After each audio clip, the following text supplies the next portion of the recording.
The death row fighters wanted to taste defeat, so they'd be given something worse than defeat, something that broke them from the inside out at the root of the will to fight. The duel should have been Jack against Ikuru, but Jack took one look at the matchup and decided it wasn't worth his time. He turned and walked off the platform without a word. The man who stepped up in his place was small, wrapped in a head covering, and completely unknown to the crowd.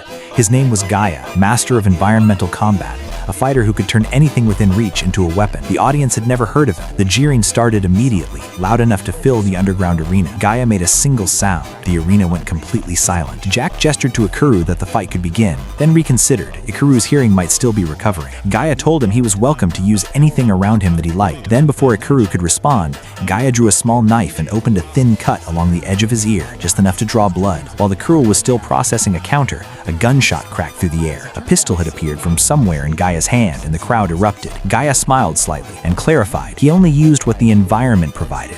Then he scooped up a handful of arena dirt. What embedded itself into Ikuru's arm wasn't gravel. It was teeth, fingernails, and bone fragments, the remains of every fighter who had ever died in this arena, ground into the floor over years of death matches. In Gaia's hand, they became ammunition. The first volley tore through skin, then another. Then another. Gaia moved without pattern, appearing only at the moment of impact and vanishing again before a response was possible. Ikuru couldn't track him, couldn't predict him, could only absorb hit after hit from angles that shouldn't have been possible, crouching smaller and smaller, hoping it would stop. It didn't. That was the point. Gaia announced a new rule. He would attack exactly every 10 seconds. For anyone else, a predictable rhythm might have been a mercy. For Ikuru, it was the most refined torture available.